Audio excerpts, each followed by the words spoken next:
सब वाटर मैंने बताया था आपको।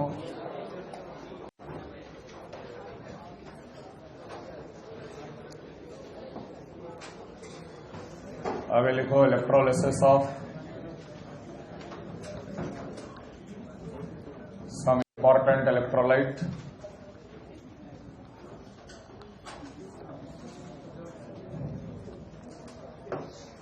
Electrolysis of some important electrolyte.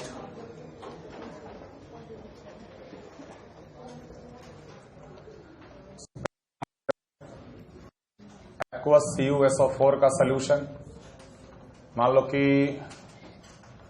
ये कॉपर सल्फेट का सॉल्यूशन है, कॉपर सल्फेट एक्वस। इसमें 2 इलेक्ट्रोड हम लोग लिए, but using platinum electrode,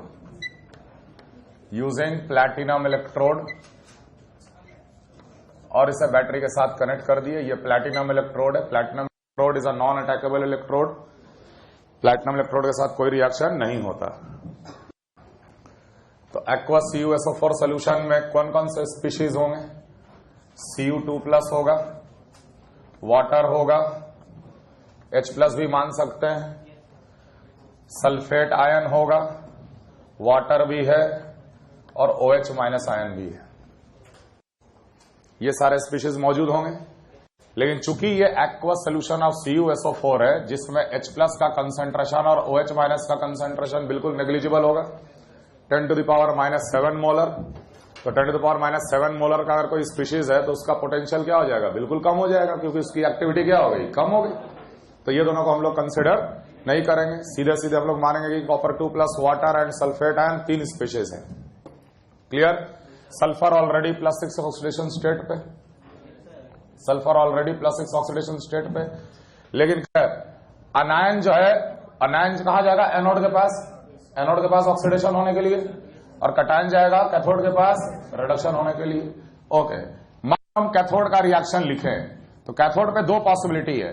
copper 2+ 2 electron gain करके कॉपर बनाएगा, या ऐसा भी हो सकता है कि वाटर मौजूद है, वाटर भी 2 इलेक्ट्रॉन गेन कर लिया और ये बना लिया हाइड्रोजन गैस +2OH-। वाटर का रिडक्शन का पोटेंशियल कितना होता है? वाटर का रिडक्शन का पोटेंशियल कितना होता है? -0.83 वोल्ट, -0.83 वोल्ट। एंड कॉपर का reduction potential is +0.34 volt, +0.34 volt. तो ऑब्वियसली इन दोनों प्रोसेस में दोनों का रिडक्शन पोटेंशियल हम लिखें। रिडक्शन पोटेंशियल किसका ज्यादा है? कॉपर का। डेफिनेटली ये प्रोसेस होगा, ये प्रोसेस नहीं होगा। तो हम बोलेंगे copper will get reduced into copper metal at cathode. Copper will get reduced at cathode. Anode पे रिएक्शन 2 पॉसिबिलिटी, सल्फेट भी पहुंचा और H2O भी पहुंचा। ध्यान रखना कि S4O S2O8 ये प्रोसेस भी हो सकता है 2 सल्फेट के साथ, और इसका भी पोटेंशियल होता है सल्फेट का। It is -2 volt. E0 is -2 volt for the process. Sulphur भी बैलेंस्ड है, ऑक्सीजन भी बैलेंस्ड है, चार्ज भी बैलेंस्ड है। ये प्रोसेस होने में इसका पोटेंशियल रिक्वायरमेंट इज -2 वोल्ट। और दूसरा प्रोसेस हो सकता है कि एनोड पे ही वाटर का ऑक्सीडेशन हो जाए। 2H2O can give 2H+ of O2+ of H2O can give 2H+ of half O2+ of 2 electron. Oxidation of water का कितना वैल्यू होता? -.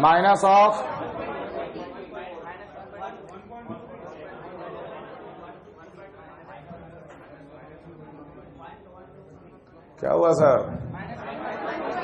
H2O से O2 -1.23। ये दोनों की पॉसिबिलिटी। ऑब्वियसली इनमें ऑक्सीडेशन पोटेंशियल किसका ज्यादा है? ऑक्सीडेशन पोटेंशियल किसका ज्यादा?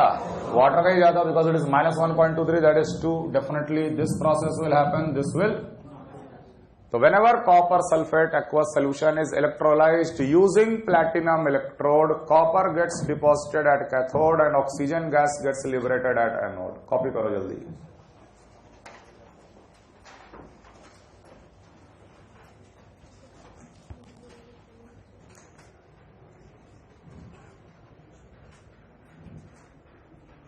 Copper sulfate का aqueous solution, when it is electrolyzed using platinum electrode, copper gets deposited at cathode and oxygen gas gets liberated at anode. What can we comment about the resulting solution during electrolysis? The pH will increase or pH will decrease? Copper sulfate का aqueous solution का resulting solution pH बढ़ेगा कि pH घटेगा? हम लोग जानते हैं कि ये दोनों प्रोसेस चल रहा है, तो ये प्रोसेस में H प्लस बन रहा है, H प्लस बढ़ रहा है, तो pH will decrease during the electrolysis. pH of the solution will get decreased during electrolysis. The solution will become acidic.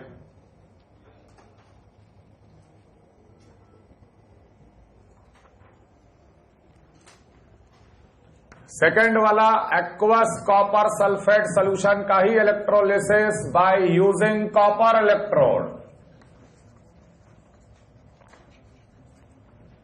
Bye using copper electrode, बिल्कुल वैसे ही इमेजिन करो कि ये कॉपर सल्फेट का सॉल्यूशन है एक्वस. अब इसमें प्लैटिनम के बजाय हम कॉपर का ही रॉड डिप कर दिए, दोनों कॉपर, और इसे कनेक्ट कर दिए बैटरी के साथ. तो ऑब्वियसली यहां भी स्पीशीज उतना ही है, यहां पर भी स्पीशीज उतना ही है. कैथोड पे तो वही होने वाला है जो हो रहा था वहां पर. कैथोड पे कौन अप्रोच करेगा? कॉपर 2 प्लस और वाटर. तो हमें पता है कि कॉपर 2 प्लस का reduction potential is greater. Copper 2 plus deposit होने लगेगा कॉपर में, क्योंकि इसका reduction potential is greater than water. E naught of Cu2 plus slash Cu is greater than E naught of H2O slash hydrogen. Therefore, copper will get deposited at the cathode. ठीक. अब बारी है anode का. अगर हम anode में देखें तो एनोड में दो प्रोसेस वहां पर लिखे हुए थे. एक प्रोसेस तो SO4 से H2OH 2- तो बनेगा नहीं. दूसरा प्रोसेस कहता है कि भाई हाँ, water can get oxidized into 2H plus of half O2 plus of 2 electron. और इसका ई नॉट का वैल्यू कितना हम लोग लिखे? Minus of 1.23 volt. यस और नो? चूंकि हम लोग कॉपर का इलेक्ट्रोड इस्तेमाल कर रहे हैं, तो हो सकता है कॉपर मेटल ऑक्सीडाइज करे. जैसे वाटर ऑक्सीडाइज कर सकता है, वैसे कॉपर मेटल भी तो ऑक्सीडाइज कर सकता है. तो अगर हम यहां पे लिखे copper is getting oxidized into copper 2 plus 2 electron, तो अगर इसका रिडक्शन पोटेंशियल था 0.34 वोल्ट, तो इसका ऑक्सीडेशन पोटेंशियल कितना हो जाएगा? Minus 0.34 volt. Now tell me which oxidation potential is greater? Which oxidation potential is greater? Copper का. ये प्रोसेस होगा, ये प्रोसेस नहीं होगा. जब हम लोग कॉपर का इलेक्ट्रोड डिप करके कॉपर सल्फेट का इलेक्ट्रोलिसिस करते हैं, तो कैथोड का थिकनेस बढ़ने लगता है, कैथोड पे एक्स्ट्रा कॉपर डिपॉजिट होने लगता है. लेकिन एनोड वाला जो कॉपर का रॉड था वो पतला होते चला जाता है. एनोड का copper attackable electrode, the anode copper electrode gets oxidised. तो इस केस में वाटर का कोई रोल नहीं है. और ध्यान रखना, this important method is applied to purify the impure copper. Impure copper, और इम्प्योर कॉपर को हम लोग बना देते हैं एनोड. इम्प्योर कॉपर का जो ब्लॉक है ना, उसको एनोड बना देते, और प्योर कॉपर का कैथोड बनाते हैं. तो होता क्या है कि इम्प्योर कॉपर से जो प्योर कॉपर जो है, इम्प्योर में जो प्योर फॉर्म ऑफ कॉपर है, वो ऑक्सीडाइज होकर सोल्यूशन में आने लगता. ये एनोड, पॉजिटिव एनोड, ये इम्प्योर कॉपर था. इसका इम्प्योर कॉपर में कुछ इम्प्योरिटीज थे. इसमें से जो प्योर फॉर्म है वो कॉपर 2 प्लस बनते हुए सोल्यूशन में आ रहा है, और वही कॉपर 2 प्लस इधर जाकर डिपॉजिट हो जा रहा है. और यहां पर आप नीचे पाओगे कि इम्प्योरिटीज डिपॉजिट हो गया और इसी इम्प्योरिटीज को हम लोग नाम देते हैं anode mud. The impurity deposited below the anode is also called as anode mud, और ये प्योरिफिकेशन ऑफ इम्प्योर कॉपर में हम लोग इस्तेमाल करते हैं। Clear?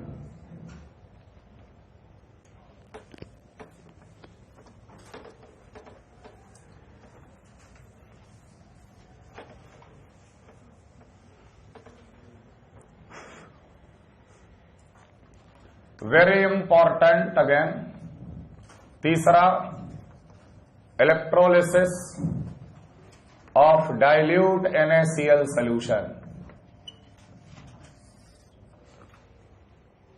Electrolysis of dilute NaCl solution. Obviously dilute NaCl solution में कौन कौन से स्पीशीज होंगे? Na+ होगा, वाटर होगा, H+ होगा। क्लियर? Cl- होगा, वाटर होगा और OH- भी होगा। तो यहां पर भी हम लोग H+ और OH- को हटा दिए क्योंकि इसका concentration 10⁻⁻⁷। If the solution is highly acidic then only H+ gets reduced। पिछले क्लास में लिखाए थे, and if the solution is highly alkaline then only OH- gets oxidized. H+ और OH- तो नेग्लिजिबल क्वांटिटी में इनका कोई रोल नहीं है।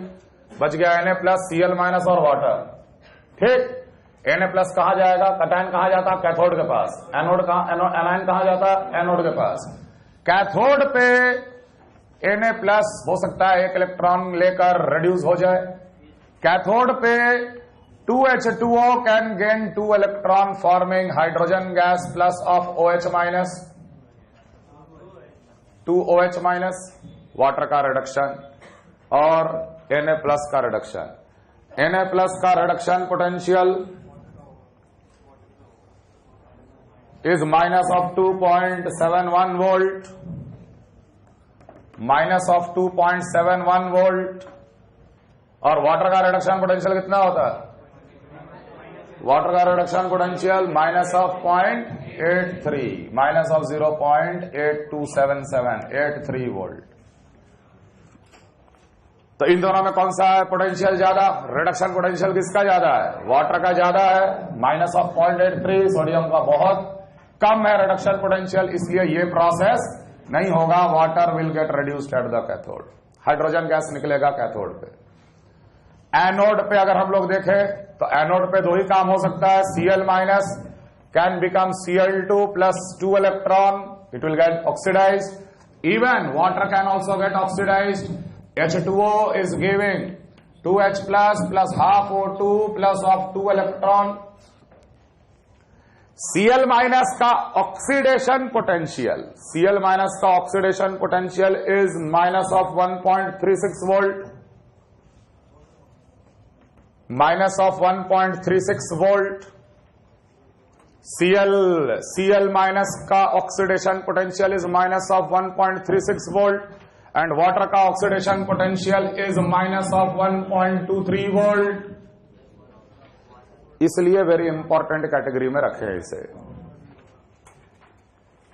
देखने में ऐसा लग रहा है कि भाई वाटर का ऑक्सीडेशन पोटेंशियल ज्यादा है, Cl- का ऑक्सीडेशन पोटेंशियल कम है क्योंकि -1.23 इज ग्रेटर देन -1.36। होना चाहिए था ये प्रोसेस, लेकिन ये प्रोसेस बेटा नहीं होता है, ये प्रोसेस होता है and this does not happen because of over voltage, because of over voltage concept, because of over voltage concept.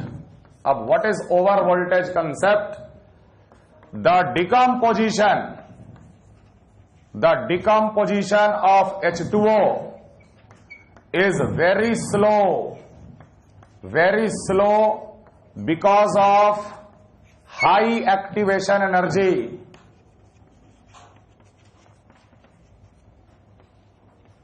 The decomposition of H2O is a very slow process because of high activation energy. The decomposition of H2O is a very slow process. आखिर यहां पे H2O ही तो decompose कर रहा है H+ और O2 में। इसका रेट वेरी वेरी स्लो होता है because of very high activation energy. To decompose H2O, some extra energy is required. To decompose H2O, some extra energy is required, and that energy is abstracted from battery as a over voltage. To decompose H2O, some extra energy is required. To decompose H2O, some extra energy is required. To decompose H2O, some extra energy is required. To decompose H2O, some extra energy is required, and that is abstracted from battery as a over voltage.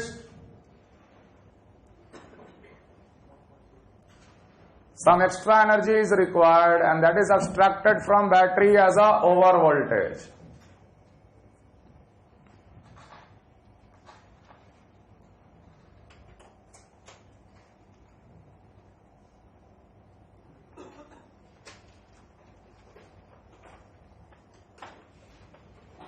Clear? तो हम लोग यहां पर जो -1.23 volt लिखे हैं ना, ये बेसिकली -1.23 प्लस ओवर वोल्टेज भी होता है,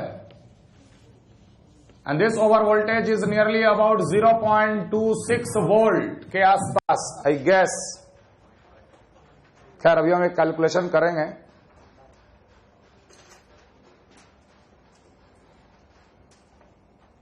तो जब 0.26 उसमें जोड़ दोगे तो उसका नेट ऑक्सीडेशन पोटेंशियल कितना हो जाएगा? -1.49. Now -1.49 becomes less than -1.36. समझ में आ रहा बात? इसलिए डाइल्यूट NaCl सोल्यूशन का इलेक्ट्रोलिसिस में हाइड्रोजन गैस और Cl2 गैस लिबरेट होता है. Be very clear. And this happens because of over voltage.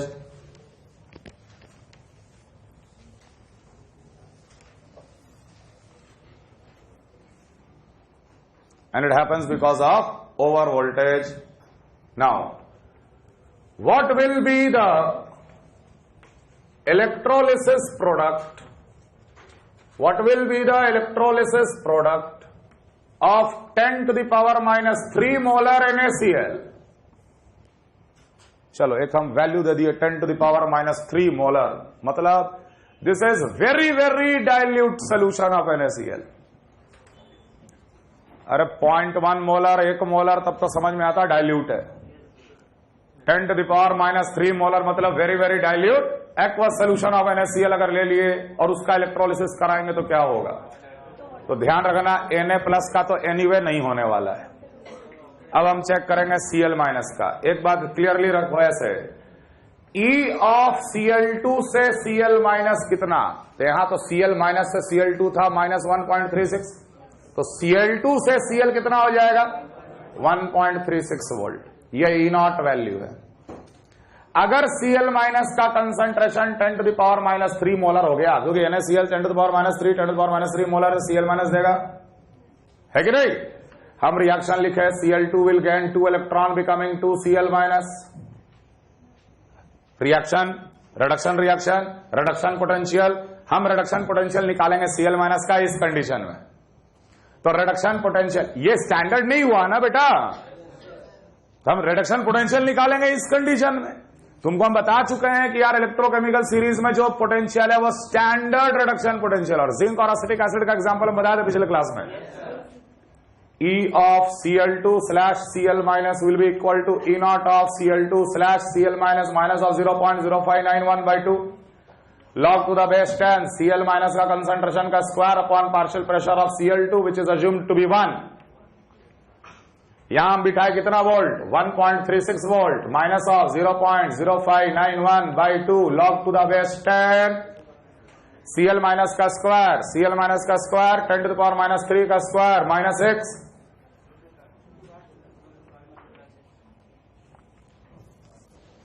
तीन गुना कर इसमें 0.18 इसमें जोड़ेंगे तो कितना हो जाएगा? 8 6 14 3 4 5 1.54 वोल्ट. मतलब E0 of Cl- से Cl2 will become minus of 1.54 volt in this case. और बेटा वाटर का, for water E not of H2O से ऑक्सीजन का कितना था? माइनस ऑफ 1.49 वोल्ट, सब मिला जुला के, इंक्लूडिंग ओवर वोल्टेज, है ना? समझ में आ रहा हम क्या कर रहे हैं? ऐसे कंडीशन पे अब किसका ऑक्सीडेशन पोटेंशियल ज्यादा हो गया?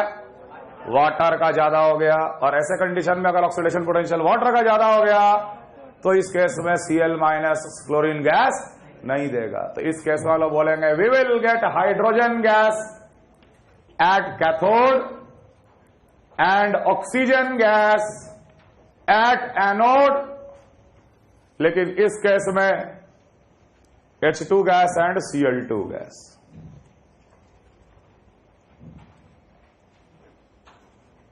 जब तक ये 10⁻³ मोलर ना लिखे तब तक आप ये मान के चलना कि NaCl का इलेक्ट्रोलिसिस में हाइड्रोजन गैस और क्लोरीन गैस मिलता है।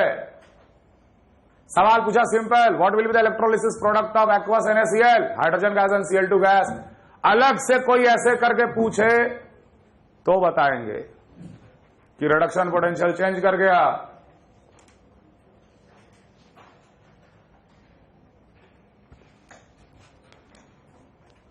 क्लियर?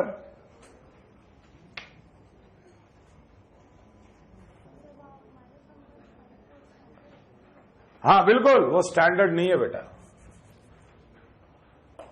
वो तो उस कंडीशन पे स्टैंडर्ड नहीं है। एक और डेटा याद रखना, Br2 जब Br माइनस जब ऑक्सीडाइज करता है Br2 में +2 इलेक्ट्रॉन में माइनस 1.07 वोल्ट ऑक्सीडेशन पोटेंशियल।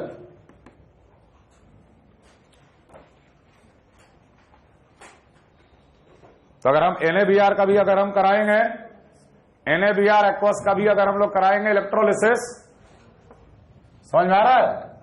ये ज्यादा हो गया था इससे, वो तो और भी ज्यादा हो जाएगा, माइनस ऑफ 1.07। NaBr का इलेक्ट्रोलिसिस में क्या क्या प्रोडक्ट मिलेगा? एक्वस NaBr का इलेक्ट्रोलिसिस कराएंगे तो क्या क्या प्रोडक्ट मिलेगा? कैथोड पे बोलेंगे हाइड्रोजन गैस और एनोड पे बोलेंगे Br2 gas.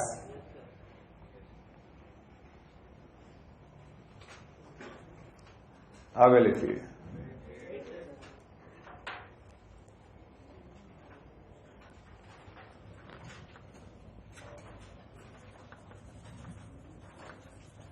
electrolysis of nickel nitrate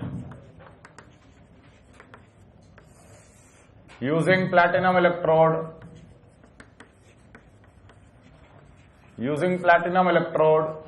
कौन कौन से स्पीशीज हैं? NiNO3 का होल ट्वाइस में कौन कौन सा स्पीशीज है?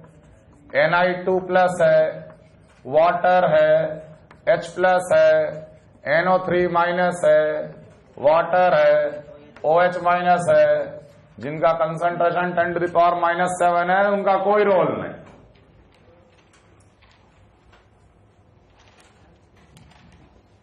हाँ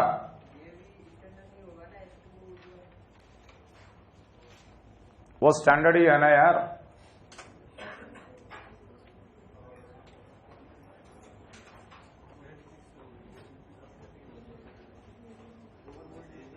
हाँ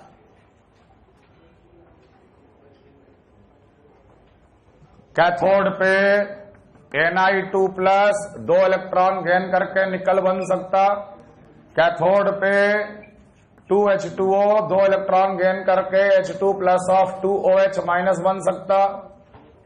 निकल का reduction potential minus of 0.25 volt.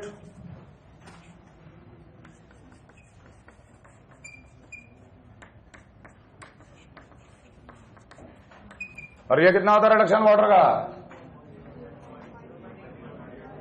Reduction of water minus 0.83 volt. तो ऑब्वियस सी बात है कि ये प्रोसेस होगा, ये प्रोसेस नहीं होगा निकल will get deposited at the cathode.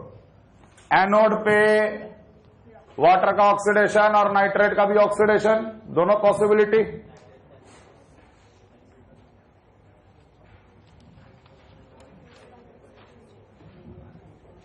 Nitrate का लिखाए थे क्या? नहीं लिखा है। नाइट्रेट का रिडक्शन ऑक्सीडेशन पोटेंशियल बहुत ज्यादा होता है।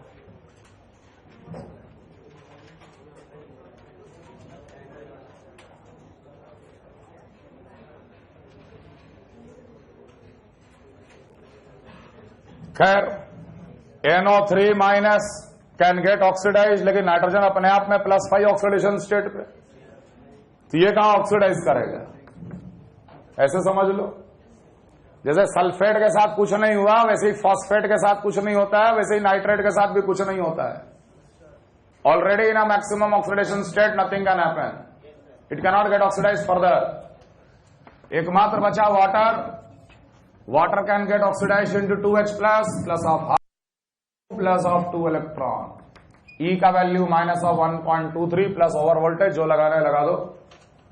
ये प्रोसेस होगा, ये नहीं होगा। निकल नाइट्रेट का प्लैटिनम इलेक्ट्रोड के साथ, निकल नाइट्रेट का प्लैटिनम इलेक्ट्रोड के साथ इलेक्ट्रोलिसिस करने से निकल डिपॉजिट होता है कैथोड पे और एनोड पे लिबरेट होता है oxygen gas. Okay, quickly analysis करो निकल नाइट्रेट का इलेक्ट्रोलिसिस निकल का इलेक्ट्रोड लगा के।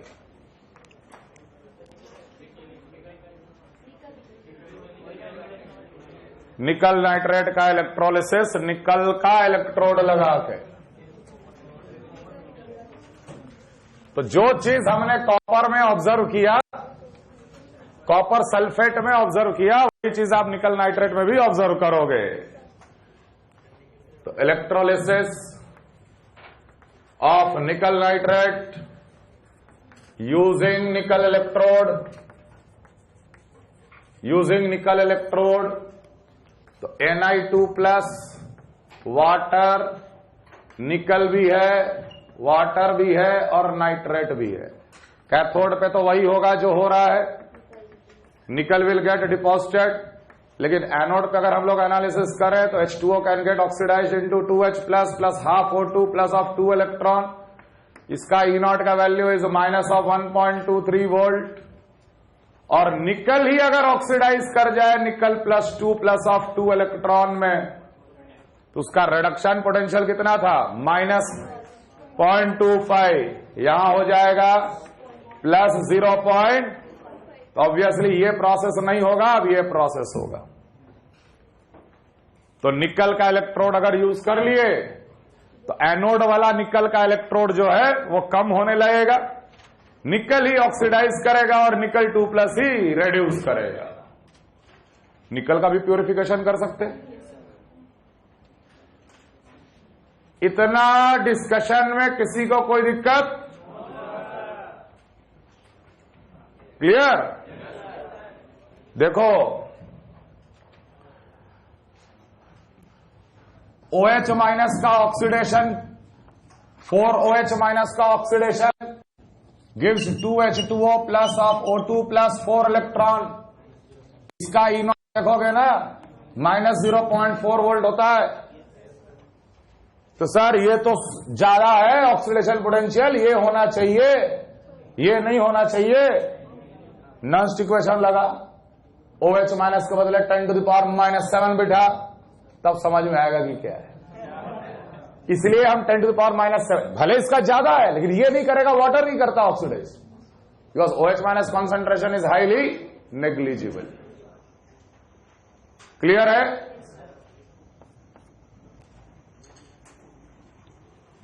ओके, तो ये सब था electrolysis of some important electrolyte, acidified water, alkaline water और न्यूट्रल वाटर। ये तो हम पिछले क्लास में भी बता दिए थे। आगे लिखो, Faraday's law of electrolysis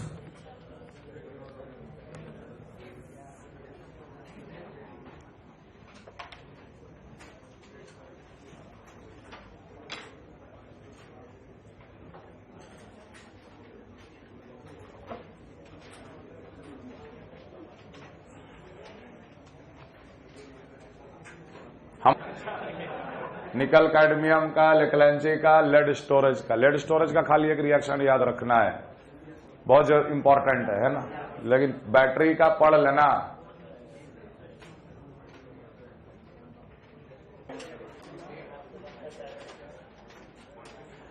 electrolysis में अब तक तो आप समझ में आ गया होगा कि इलेक्ट्रोड पे या तो कोई सब्सटेंस डिपॉजिट होता है या कोई गैस लिबरेट होता है इलेक्ट्रोलिसिस करने पे। फैराडे का पहला लॉ कहता है कि the mass of substance deposited और liberated, the mass of substance deposited और liberated, the mass of substance deposited or liberated at a particular electrode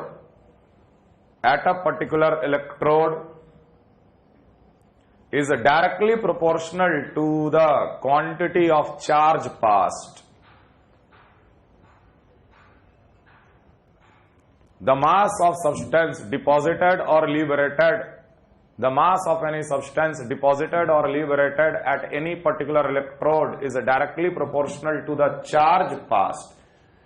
जितना ज्यादा चार्ज पास करोगे कूलम में, उतना ज्यादा मास डिपॉजिट होगा इलेक्ट्रोड पे, या उतना ज्यादा कोई गैस लिबरेट होगा कोई पर्टिकुलर इलेक्ट्रोड में। यह पहला लॉ कहता है।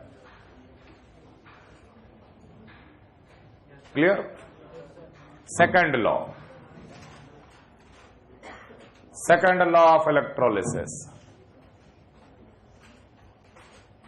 If the same amount of charge is passed in a various electrolytic cell,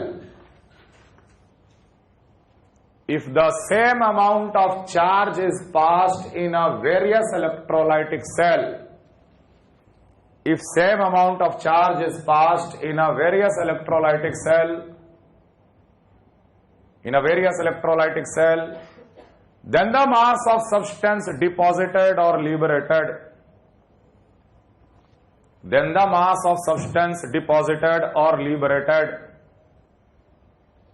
are always in their ratio of equivalent weight. If the same amount of charge is passed in the various electrolytic cell, then the mass of the substance deposited or liberated are always in a ratio of their equivalent weight,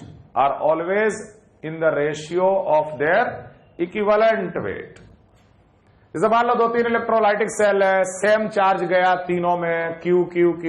मान ली इस electrode पे M1 deposit हुआ, M2 deposit हुआ, M3 deposit हुआ।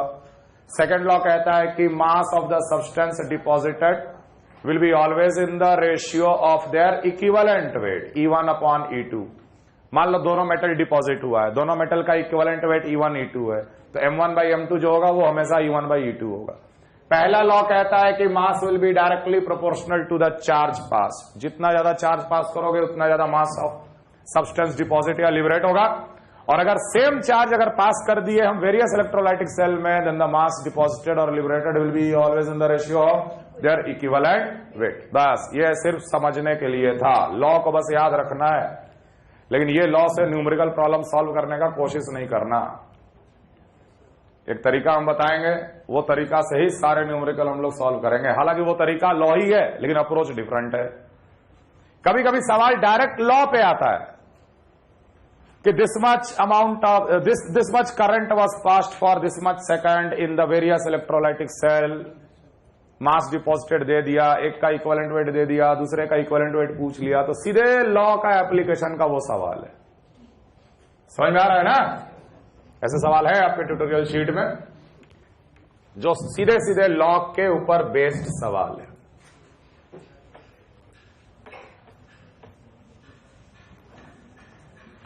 अब तक आप लोग इतने इलेक्ट्रोड रिएक्शन लिख चुके हो कि इलेक्ट्रोलिसिस में इलेक्ट्रोड रिएक्शन लिखने में दिक्कत नहीं आएगा। सिर्फ आपको इतना पहचानना है कि कौन ऑक्सीडाइज होगा, कौन रेड्यूस होगा, अल्टीमेटली आपको न्यूमेरिकल बनाते चला। जो भी इलेक्ट्रोड रिएक्शन हम लोग अभी तक लिखे हैं, they are well balanced reaction, है कि नहीं? उसको बिल्कुल स्टोइकियोमेट्री मानना है, स्टोइकियोमेट्री कोफिशिएंट। जैसे हम लोग स्टोइकियोमेट्री में बैलेंस्ड रिएक्शन से सॉल्व करते थे सवाल, बिल्कुल वही तरीका से हम लोग इलेक्ट्रोलिसिस में भी करेंगे सवाल। 1 मोल 4 मोल देता है तो 2 मोल 8 मोल देगा, ऐसे ऐसे करके ही हम लोग काम करेंगे यहां पर। वेरी सिंपल, मान ले कोई एक मेटल था जो +X, M+X कोई आयन था, वो मान लो कैथोड पे डिपॉजिट हुआ, तो ऑब्वियसली कैसे डिपॉजिट होगा? जब वो X मोल ऑफ इलेक्ट्रॉन लेगा तभी तो वो मेटल डिपॉजिट होगा। क्लियर है? तो हम लोग ये कह सकते हैं कि X mole of electron can deposit 1 mole of M। बिल्कुल इसे बैलेंस्ड रिएक्शन की तरह ट्रीट करना, 1:X:1 का रेशियो है। 1 mole ion X mole electron gain करके 1 मोल मेटल को डिपॉजिट करेगा। Therefore 1 mole of electron can deposit how much? 1 mole of M, मतलब कि एटॉमिक वेट इन ग्राम्स, इतना डिपॉजिट हुआ ना, तो 1 मोल इलेक्ट्रॉन कितना डिपॉजिट करेगा? Divided by X। Clear? Therefore, any n mole of electron will deposit how many gram of the metal?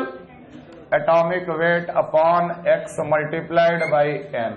इतना ग्राम लिख देंगे और यही हमारा क्या है? मास है। ठीक है। Let I ampere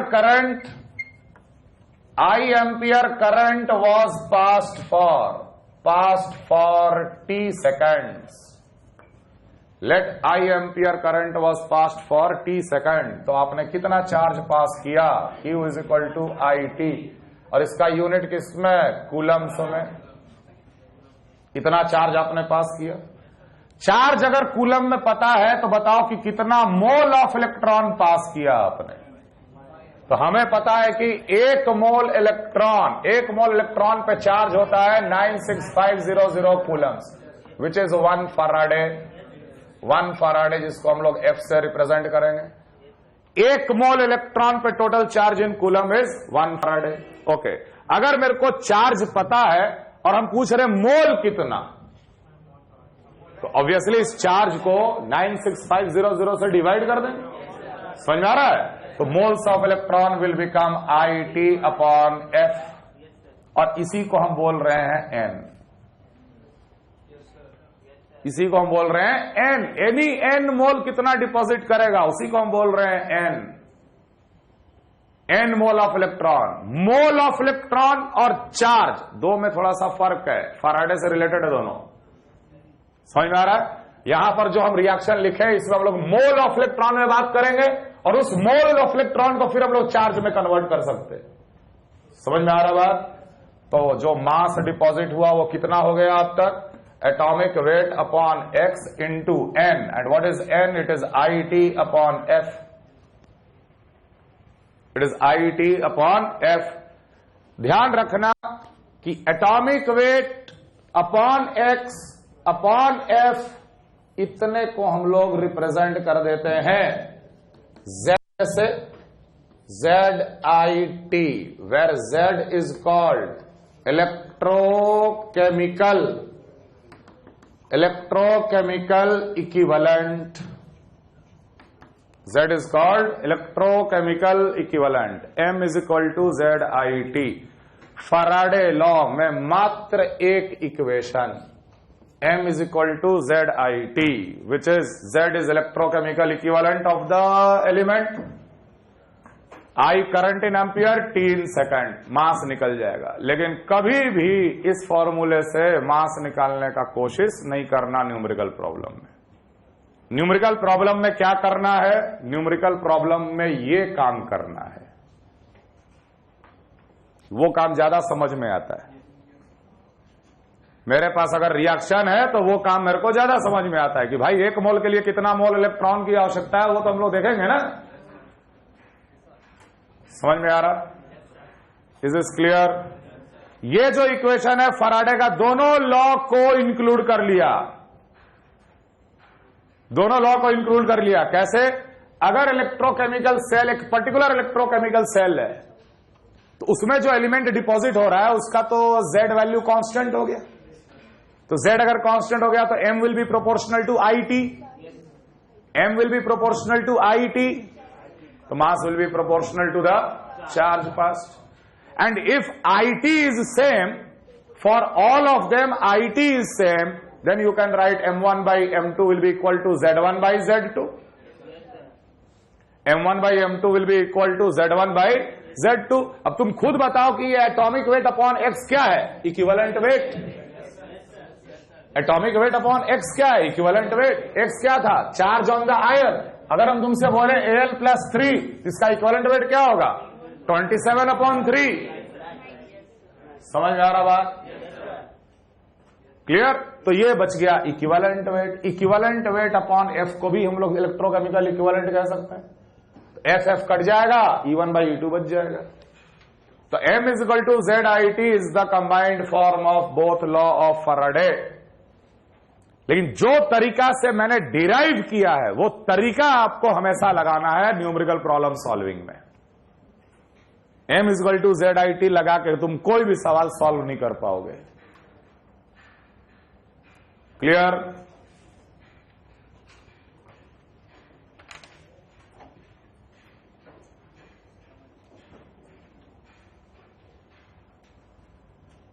electrode connected to a battery, ये एनोड, ये कैथोड. तो बैटरी आखिरकार क्या कर रहा है? तो हम लोग बोलेंगे battery is passing n mole of electron. Electron ही तो भेज रहा है ना. Battery is passing n mole of electron. हमेशा ध्यान रखना, एनोड पे क्या होता? ऑक्सीडेशन, लॉस ऑफ इलेक्ट्रॉन, और कैथोड पे क्या होता? Reduction, gain of electron. तो हमेशा इलेक्ट्रॉन जो जाएगा वो एनोड से कैथोड में ही जाएगा. अगर बैटरी ने n मोल ऑफ इलेक्ट्रॉन दिया है या पास हुआ है, इसका यह मतलब है, क्लियरली दिमाग में फिट कर लो, यह मतलब है कि n mole of electron anode से निकला है और वही n mole of electron cathode में गया है. n मोल ऑफ इलेक्ट्रॉन, जैसे मान लो ऐसे बोला कि current of 2 ampere was passed for 30 seconds. A current of 2 ampere was passed for 30 seconds. Okay, तो टोटल कितना चार्ज गया? 60 कूलम. 60 कूलम चार्ज आपने पास किया. ये 60 कूलम चार्ज पास करने का मतलब ये होता है कि 60 कूलम चार्ज एनोड से निकला और 60 ही कैथोड में गया. जब 60 निकला होगा तो पे भी कुछ डिपॉजिट और कुछ लिबरेट हुआ होगा, और वही 60 जब कैथोड में गया होगा तो वहां पर भी उस 60 के कारण कुछ डिपॉजिट हुआ होगा और कुछ लिबरेट हुआ होगा. जो n मोल इलेक्ट्रॉन पास किए वो n मोल इलेक्ट्रॉन एनोड से निकलता है और कैथोड में जाता है. तो ये n मोल इलेक्ट्रॉन निकलने के वजह से यहां पर कुछ न कुछ डिपॉजिट या लिबरेट हुआ है, और वही n मोल जब अंदर जाएगा तो यहां पर भी कुछ न कुछ डिपॉजिट या लिबरेट करेगा. समझ में आ रहा? सवाल पूछेगा, जब तक कॉपर डिपॉजिट हो रहा था तब तक कितना ऑक्सीजन लिबरेट हो गया? तो बेटा कॉपर तो डिपॉजिट कैथोड पे होगा और ऑक्सीजन लिबरेट एनोड पे होगा. तो ऑब्वियस ही बात है, हमको पता है कि n मोल इलेक्ट्रॉन निकलता है और n मोल इलेक्ट्रॉन जाता है. n मोल निकलने की वजह से कुछ होगा और n मोल जाने की वजह से भी कुछ होगा. समझ में आ रहा बात? क्लियर है? दूसरी बात इंपॉर्टेंट, मान लो इस सॉल्यूशन में A+ और B+ दो तरह के कटायन मौजूद थे. A+ और B+ दो तरह के कटायन मौजूद थे और वो दोनों का रिडक्शन पॉसिबल था कैथोड पे. तो ये दोनों इकट्ठे नहीं जाएगा. यहां पर जिसका रिडक्शन पोटेंशियल ज्यादा है वो पहले पूरा रिड्यूस होगा, और अगर आपकी इच्छा है इलेक्ट्रोलिसिस और आगे कराने की तो A+ जब खत्म हो गया तो पीछे से फिर B+ जाएगा रिड्यूस होने, एक एक करके. जिसका रिडक्शन पोटेंशियल सबसे ज्यादा है वो पहले रिड्यूस होगा कैथोड पे, जिसका ऑक्सीडेशन पोटेंशियल सबसे ज्यादा है वो पहले ऑक्सीडाइज होगा एनोड पे, जब both of them are finished then the second ion will approach for the electrolysis. ऐसे सोचना है, एक्चुअली ऐसे नहीं होता, लेकिन सोचना हमेशा ऐसे ही है कि जिसका रिडक्शन पोटेंशियल ज्यादा वो पहले डिस्चार्ज होगा, वो पहले रिड्यूस या ऑक्सीडाइज होगा। समझ में आ रहा? Followed by the other ion. सवाल कहेगा कि जब कॉपर पूरा डिपॉजिट हो गया तो बताओ कितना कॉपर डिपॉजिट हुआ। If the electrolysis was carried out for further 15 minutes then tell what will be the substance liberated. तो पहले कॉपर डिपॉजिट हो चुका, कॉपर डिपॉजिट होने के बाद जो बच गया है वो 15 मिनट का इलेक्ट्रोलिसिस में जाएगा इंटरेक्ट करने। क्लियर? सवाल लिखो सीधे।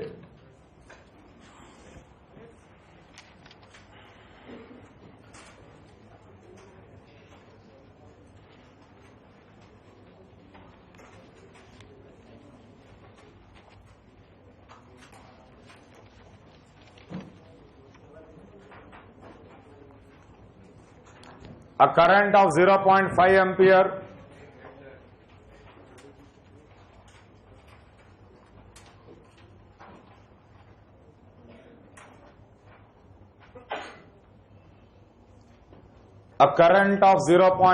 ampere was passed in acidified water.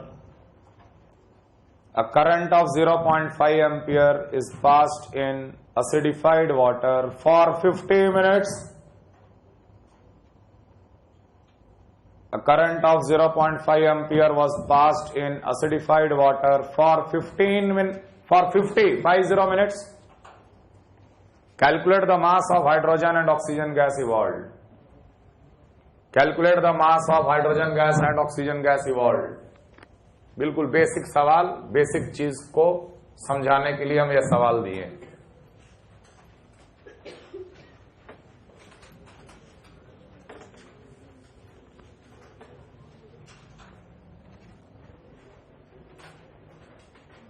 acidified water H3O plus, H plus है, अच्छा खासा कंसंट्रेशन में H प्लस है और वाटर है, एसिडिफाइड वाटर, यह न्यूट्रल वाटर नहीं है। ठीक? तो सवाल पढ़ के आपको लिखना पड़ेगा एनोड का रिएक्शन और कैथोड का रिएक्शन। समझ में आ रहा है? और इसीलिए मैं बोल रहा हूं बार बार कि बैटरी का रिएक्शन याद कर लेना। लेड स्टोरेज बैटरी का रिएक्शन इंपॉर्टेंट है, लेक्लांची का रिएक्शन इंपॉर्टेंट है।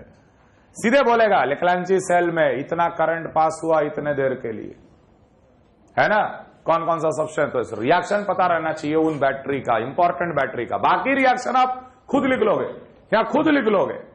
बताओ तुरंत कि कैथोड पे क्या चलेगा? वाटर को रिड्यूस करेंगे, H प्लस होकर है। एक बात ध्यान रखना, इलेक्ट्रोलिसिस में ये इंपॉर्टेंट नहीं रखता कि H प्लस को रिड्यूस करो या वाटर को रिड्यूस करो। इलेक्ट्रोलिसिस में हमको मास निकालना है ना हाइड्रोजन का, तो वाटर को रिड्यूस करके भी उतना ही मास आएगा और H प्लस को भी रिड्यूस करके उतना ही मास आएगा, क्योंकि दोनों में हाइड्रोजन और इलेक्ट्रॉन का जो रेशियो रहेगा वो 1:2 रहेगा। लेकिन ऐसा अवॉइड करना, जो एग्जैक्ट है वही लिखना, क्या कि सवाल एक्यूरेट भी पूछ सकता है कि भाई कौन रिड्यूस कर रहा, कौन ऑक्सीडाइज कर रहा, तो अपना कंसेप्ट नहीं हिलाना। हालांकि आंसर तो सब में सेम आता है। खैर हम यहां लिखेंगे भाई एसिडिफाइड वाटर है तो 2H प्लस जो है वो 2 इलेक्ट्रॉन गेन करके क्या बना लेगा? Hydrogen gas.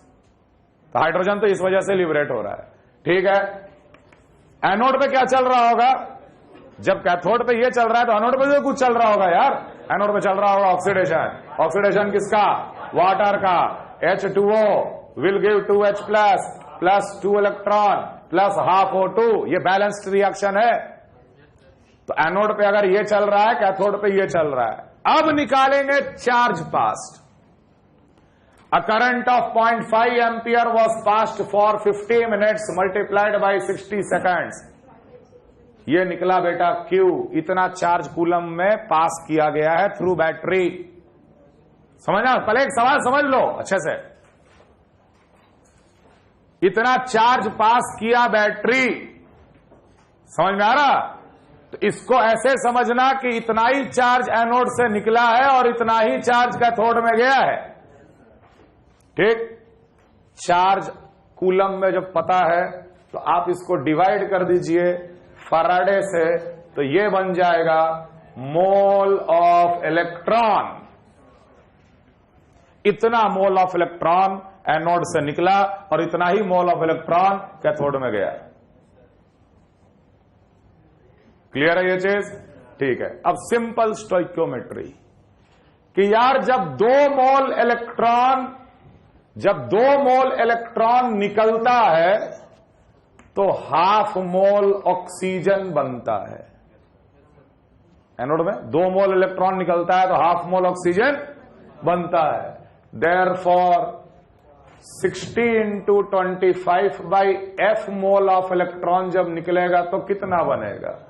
1/4 into 60 into 25/f इतना मोल ऑक्सीजन मल्टीप्लाइड बाई 32 इतना ग्राम ऑक्सीजन। आंसर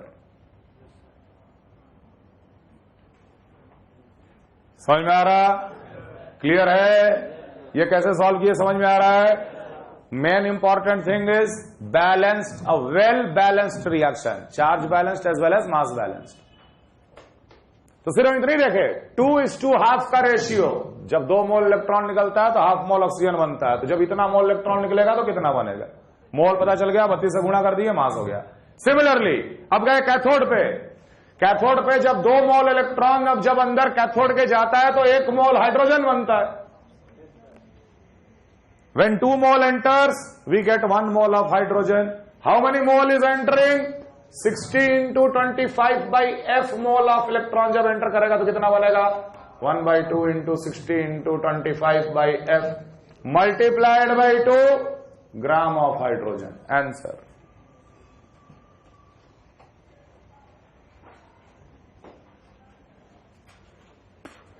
किसी को समझने में कोई दिक्कत? समझने में दिक्कत है तो बोलो। क्या एनोड पे 2 प्रोसेस हुआ, दोनों मिलकर चार्ज दिया, वो टोटल चार्ज कैथोड में गया और कैथोड में भी 2 प्रोसेस हो गया। नो प्रॉब्लम, चार्ज कंजर्व करेंगे। समझ में आ रहा हम क्या बनाए? अभी एनोड से जितना चार्ज निकलेगा वो कैथोड में जाएगा ही जाएगा। हो सकता है एनोड पे 1 से ज्यादा प्रोसेस हुआ हो सकता है कैथोड पे 1 से ज्यादा प्रोसेस चल रहा हो। चार्ज को कंजर्व करेंगे। क्लियर? अगला सवाल।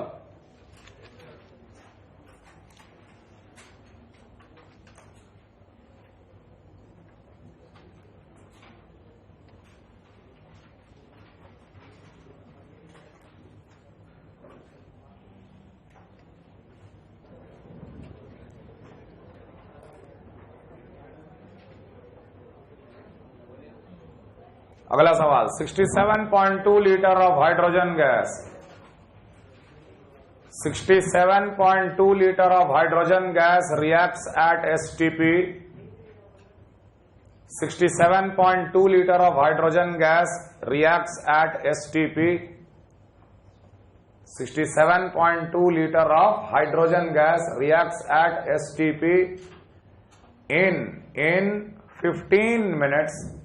in 15 minutes in a fuel cell.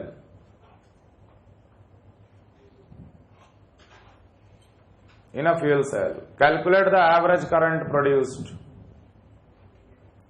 Calculate the average current produced. Calculate the average current produced. And if the entire current is used for depositing copper, and if the entire current is used for depositing copper, what mass of copper will be deposited? Calculate the average current produced, and if the entire current is used for depositing copper, calculate the mass of copper deposited. अगला सवाल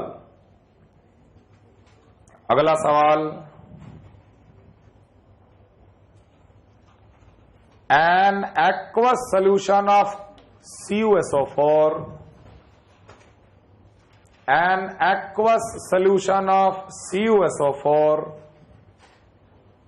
having 0.5 gram of Cu2 plus, having 0.5 gram of Cu2 plus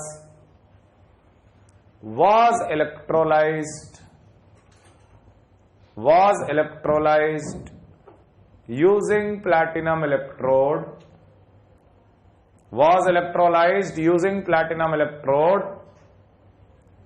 till all the copper gets deposited.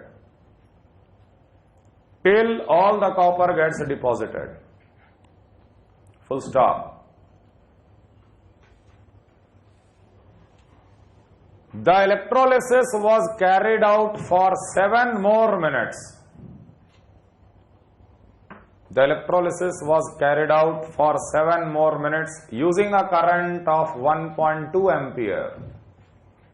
The electrolysis was carried out for 7 more minutes. 7 more minutes at a current 1.2 ampere. At a current 1.2 ampere. Calculate the total volume of the gases. Calculate the total volume of the gases liberated at STP. Calculate the total volume of the gases liberated at STP.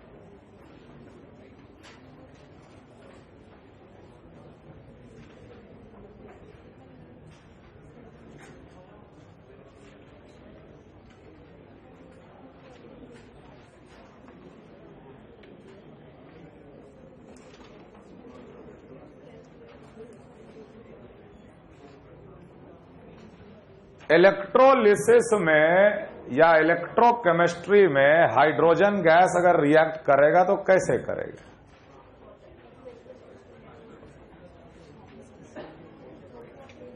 H2 gas के साथ क्या हो सकता है electrochemistry में? है क्या hydrogen का रिडक्शन होगा? हाइड्रोजन का रिडक्शन होगा कि ऑक्सीडेशन होगा? ऑक्सीडेशन ही होगा। कौन सा रिएक्शन लिखेंगे? किस तरीके से हाइड्रोजन रिएक्ट कर रहा है?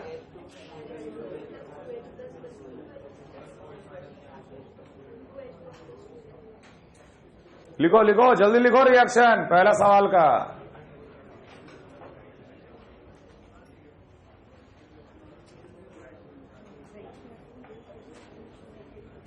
क्या लिखने का है? वो जो आप बताए थे उसका उल्टा करके लिख देंगे तो क्या गलत है कि नहीं? आप ही तो बताए थे कि हाइड्रोजन ऐसे भी तो रिएक्ट करेगा। जैसे लिखना है लिख लो। एनीवे हाइड्रोजन और इलेक्ट्रॉन का जो रेशियो है ये 1:2 ही आएगा। तो बेटर है कि सिंपल तरीका से लिखो। हाइड्रोजन अगर दे रखा है तो हाइड्रोजन हमेशा H+ में ही जाएगा। रेडॉक्स प्रोसेस में हमेशा H+ में ही जाएगा, वो H- में थोड़ी जाएगा। क्लियर? हैलोजन लिए रहते तो हैलोजन का कौन सा रिएक्शन लिखते? Let any halogen has reacted. तो हैलोजन कैसे रिएक्ट करेगा? H2 will definitely gain 2 electron becoming 2x-। समझ में आ रहा? तो खैर 1 मोल हाइड्रोजन कितना मोल इलेक्ट्रॉन देता है? 2 मोल। तो 3 मोल हाइड्रोजन कितना मोल इलेक्ट्रॉन देगा? 6 मोल ऑफ इलेक्ट्रॉन। तो हाइड्रोजन जो रिएक्ट किया है ना फ्यूल सेल में, कहां रिएक्ट किया है? एनोड पे रिएक्ट किया है। तो एनोड से निकला 6 मोल इलेक्ट्रॉन। तो ऑब्वियस सी बात है कि वही 6 मोल इलेक्ट्रॉन कैथोड में भी गया होगा। तो एक तरह से हम बोलेंगे कि ये fuel cell 6 mole electron generate किया। This fuel cell has generated 6 mole of electron because of the reaction. कितना मोल इलेक्ट्रॉन पास करेगा सेल में? 6 मोल ऑफ इलेक्ट्रॉन। तो ये सेल कितना मोल इलेक्ट्रॉन दिया? 6 मोल ऑफ इलेक्ट्रॉन। कितने देर में दिया?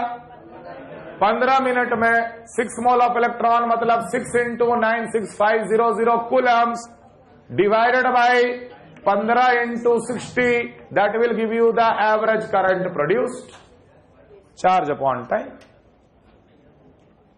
छोटा सा सवाल है ये, कितना एवरेज करंट प्रोड्यूस होगा? If the entire current is used for depositing copper, entire current का यूज माने एंटायर चार्ज का यूज। एंटायर करंट का यूज का मतलब एंटायर चार्ज का यूज। टोटल चार्ज कितना था? 6 मोल इलेक्ट्रॉन। इनडायरेक्टली सवाल पूछ रहा है 6 मोल इलेक्ट्रॉन कितना कॉपर को डिपॉजिट करेगा। कॉपर कौन से रिएक्शन से डिपॉजिट होता है? जब कॉपर 2 मोल इलेक्ट्रॉन गेन करेगा तो डिपॉजिट होगा। तो जब 2 मोल इलेक्ट्रॉन पास करेंगे तो 1 मोल कॉपर डिपॉजिट होगा। तो जब 6 मोल इलेक्ट्रॉन पास करेंगे तो 3 मोल कॉपर डिपॉजिट होगा, और 3 मोल कॉपर का मास 3 × 63.5 ग्राम। आंसर यही है पहला सवाल।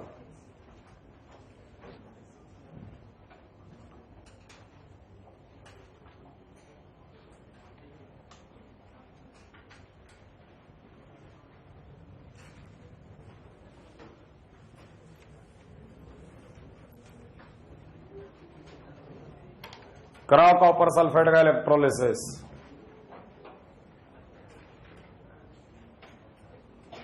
.5 ग्राम Cu2 प्लस था। इलेक्ट्रोलिसिस हम लोग तब तक करते हैं जब तक कि पूरा कॉपर डिपॉजिट हो जाए। हो जाने के बाद भी और 7 मिनट तक इलेक्ट्रोलिसिस कर रहे होते हैं। इस पूरे प्रोसेस में total volume of gas liberated at STP आपको कैलकुलेट करना है। तो ऑब्वियस ही बात है, टोटल मोल पता चल जाएगा तो टोटल मोल को 22.4 से मल्टीप्लाई कर देंगे, वही आंसर है फाइनल। तो try to get the total moles of the gas liberated during the electrolysis process.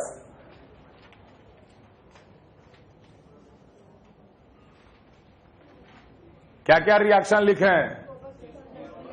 Cathode पे क्या चल रहा है? Cu2 प्लस 2 इलेक्ट्रॉन गेन करके कॉपर बना रहा है। तो जब कॉपर डिपॉजिट हो रहा है तो एनोड पे तब तक क्या चल रहा है? H2O का ऑक्सीडेशन चल रहा है। तो H2O is giving 2H plus of half O2 plus of 2 electron. तो जब कॉपर डिपॉजिट कर रहा होगा तो कौन सा गैस लिबरेट हो रहा होगा? ऑक्सीजन। ठीक है, तो हम लोग ये निकालें कोशिश करके कि जब तक कॉपर डिपॉजिट हुआ तब तक कितना मोल ऑक्सीजन लिबरेट हो गया, ये तो निकाल सकते। कितना ग्राम कॉपर 2+ को डिपॉजिट करना है? 0.5। कितना मोल को डिपॉजिट करना है? 0.5 अपॉन 63.5, इतना मोल को डिपॉजिट करना है। ठीक है, 1 मोल को डिपॉजिट करने के लिए कितना मोल इलेक्ट्रॉन चाहिए? 2 मोल। तो इतने मोल को डिपॉजिट करने के लिए कितना मोल ऑफ इलेक्ट्रॉन चाहिए? 2 से मल्टीप्लाई कर देंगे। Okay, moles of electron involved in the first step is 2 × 0.5 upon 63.5, which is 1 upon 63.5। ये समझ में आ रहा? मतलब इतना मोल ऑफ इलेक्ट्रॉन कैथोड के अंदर गया, तब तो कॉपर डिपॉजिट हुआ। कॉपर 0.5 ग्राम डिपॉजिट होगा ना पूरा, तो 0.5 ग्राम कॉपर 2+ को डिपॉजिट करने के लिए कितना मोल ऑफ इलेक्ट्रॉन चाहिए वो मैंने निकाल लिया। तो ऑब्वियसली इतना मोल ऑफ इलेक्ट्रॉन गया होगा। कौन दिया? बैटरी दिया, बैटरी लगाए हुए हम। तो डेफिनेटली इतना ही मोल इलेक्ट्रॉन एनोड से बाहर भी आया होगा। डेफिनेटली इतना ही मोल इलेक्ट्रॉन एनोड से बाहर भी आया होगा। तो जब ये बाहर आ रहा है तो ऑक्सीजन गैस लिबरेट हो रहा है। समझ में आ रहा बात? तब लिखेंगे 2 मोल इलेक्ट्रॉन हाफ मोल ऑक्सीजन को लिबरेट करता है। तो 1 upon 63.5 mole of electron 1/4 × 1/63.5 mole of oxygen को लिबरेट करेगा। समझ में आ रहा? Let this is a. जब तक कॉपर डिपॉजिट होगा तब तक इतना मोल ऑक्सीजन इन्वॉल्व हो चुका होगा। किसी को भी समझने में कोई दिक्कत? कैसे कर रहे हैं सवाल? अप्रोच समझ में आ रहा है? Yes sir. अब कॉपर खत्म हो चुका, 7 मिनट तक, और हम लोग और इलेक्ट्रोलिसिस किए बाय यूजिंग 1.2 एम्पियर करंट। अब बता कैथोड पे क्या चलेगा? जब बेटा कॉपर 2+ खत्म हो चुका है तो अब वाटर रिड्यूस करेगा। वाटर रिड्यूस करेगा तो 2H2O will gain 2 electron becoming hydrogen gas plus of 2OH minus. Water का रिडक्शन। और एनोड पे क्या चलेगा तब तक? वाटर का ऑक्सीडेशन। मतलब सिंपल है ये, वाटर का ऑक्सीडेशन क्या होता है? 2H+ half O2 plus 2 electron. ये दोनों प्रोसेस चलेंगे जब कॉपर 2+ खत्म हो गया। कितना चार्ज आपने पास किया? 1.2 into 7 into 60 current into time in second divided by F। क्या निकल गया? Moles of electron. यही मोल ऑफ इलेक्ट्रॉन एनोड से निकला है और यही कैथोड में गया है। कैथोड में 2 मोल इलेक्ट्रॉन 1 मोल हाइड्रोजन, 2 मोल इलेक्ट्रॉन 1 मोल हाइड्रोजन लिबरेट करता है। तो इतना मोल 1.2 इंटू 7 कितना होता? 7 to 14 1 8.4 इंटू 60 बाई F। कितना मोल करेगा डिपॉजिट? 1.2 इंटू 8.4 इंटू 60 बाई, ये निकला B। ये तो कैथोड का लिखे, एनोड का भी लिखना पड़ेगा। 2 मोल इलेक्ट्रॉन जब बाहर निकलता है तो ½ मोल ऑक्सीजन लिबरेट होता है। तो इतना ही मोल अगर यूज करें निकला है तो कितना बचेगा? 1/4 into 8.4 into 60 by F। This is C। So total moles of gas liberated during the entire electrolysis process is A plus B plus C multiplied by 22.4 liter। Answer clear है? Clear? M is equal to ZIT। कर लोगे solve ZIT लगा के? Chance ही नहीं है, chance ही नहीं है। तो लॉ को याद रखो, डायरेक्ट लॉ पे सवाल अगर आएगा उसके लिए, बाकी न्यूमेरिकल प्रॉब्लम ऐसे सॉल्व करेंगे। क्लियर है ये चीज? एक और सवाल लिखो, सवाल लिखो, सवाल लिखो। वन ऑफ द मेथड, इसको छाप के क्या करोगे? अपने से कर लेना खुद। सवाल लिखिए, एक सवाल लिखो last.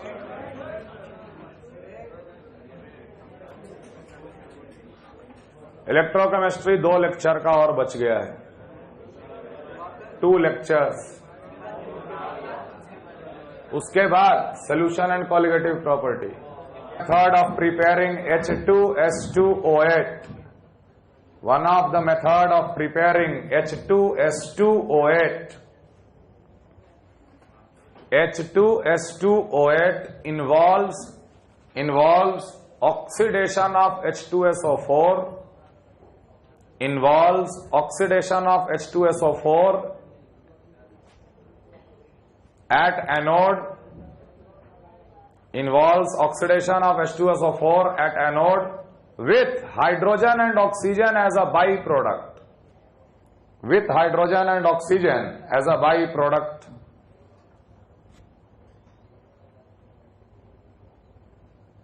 .722 liter of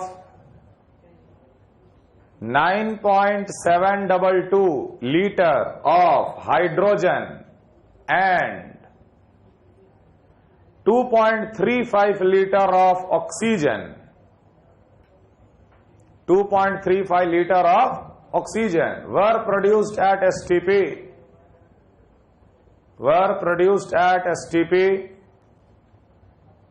what mass of H2S2O8 will be formed? what mass of H2S2O8 will be formed?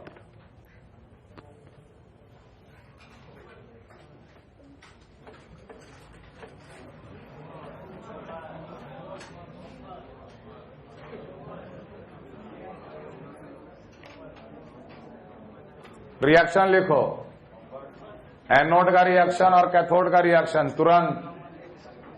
सवाल में जब हिंट क्लियरली दे दिया कि H2SO4 का ऑक्सीडेशन से H2S2O8 बनता है, तो एनोड पे ये प्रोसेस तो होगा ही होगा। H2SO4 एरो साइन H2S2O8, ये तो प्रोसेस हो ही रहा है एनोड पे, लेकिन ये इनकम्प्लीट रिएक्शन है, इसको आपको बैलेंस करना पड़ेगा। मीडियम कैसा है? एसिडिक। एसिडिक मीडियम में इसे बैलेंस कीजिए। तो कभी कभी आपको एक आध रिएक्शन खुद से आयन इलेक्ट्रॉन मेथड लगा के बैलेंस करना पड़ेगा। सवाल में दे दिया nitrate ion gets reduced into NO gas at cathode, तो nitrate ion arrow sign NO gas, acidic medium में उसे बैलेंस कर लो। आयन इलेक्ट्रॉन मेथड लगा के कितना सल्फर है? 1, इधर कितना है? 2, यहां लगाए 2, 8 oxygen balanced, 4 hydrogen, 2 hydrogen, obviously यहां लिखोगे 2H+, हाइड्रोजन भी बैलेंस्ड। अब चार्ज बैलेंस, 0 चार्ज, 2+ को 0 करने के लिए 2 इलेक्ट्रॉन लगाना पड़ेगा। जब इसका ऑक्सीडेशन चल रहा है तो कैथोड पे क्या चल रहा होगा? रिडक्शन है कि नहीं? ऑब्वियस ही बात है, H+ बहुत ज्यादा है H2SO4 के वजह से, तो रिडक्शन में हम लोग क्या लिख लेंगे? 2H+ giving 2 electron forming hydrogen gas. अगर इच्छा है वाटर को रिड्यूस करने का तो वो भी लिखोगे तो कोई गलत नहीं है, हम बार बार कह रहे हैं। ये भी लिखोगे तो कोई गलत नहीं है, क्योंकि इलेक्ट्रॉन और हाइड्रोजन उसी से मतलब रहता, लेकिन मीडियम हाईली एसिडिक होने के कारण ये लिखेंगे, ठीक। लेकिन यार ऑक्सीजन कहां से बना है? Oxygen as a by product, hydrogen as a by product तो समझ में आ रहा। ऑक्सीजन कौन से इलेक्ट्रोड पे बन सकता है? क्या ऑक्सीजन कैथोड पे कभी बनेगा? नहीं, ऑक्सीजन एनोड पे ही बनेगा। कौन सा रिएक्शन से? H2O, 2H+, half O2, 2 electron. तो इस इलेक्ट्रोलिसिस में H2SO4 ऑक्सीडाइज हो रहा, साथ ही साथ hydrogen and oxygen is a by product, ठीक। सवाल में क्लियरली दे दिया 9.722 litre of hydrogen and 2.35 liter of oxygen was produced, then what mass of H2S2O8 will be formed? कैसे करेंगे सवाल? मोल्स निकाले, मोल्स ऑफ इलेक्ट्रॉन पता चल गया, मोल्स ऑफ इलेक्ट्रॉन पता चल गया। यही मोल्स ऑफ इलेक्ट्रॉन कहां से आया है? एनोड से आया है। जो मोल ऑफ इलेक्ट्रॉन आया वही मोल ऑफ इलेक्ट्रॉन एनोड से आया है, लेकिन यहां से भी कुछ आया है और यहां से भी कुछ आया है। समझ में आया बात? तो इन दोनों का टोटल मोल ऑफ इलेक्ट्रॉन इसके बराबर। तो आप क्या करोगे? यहां तो मोल पता चल गया, इसके हिसाब से मोल ऑफ इलेक्ट्रॉन निकालो, उसको इसमें माइनस कर लेना, उतना मोल ऑफ इलेक्ट्रॉन इसके लिए हो गया। इसका कंप्लीट करके आना अगले क्लास में। चलो, थैंक यू ऑल।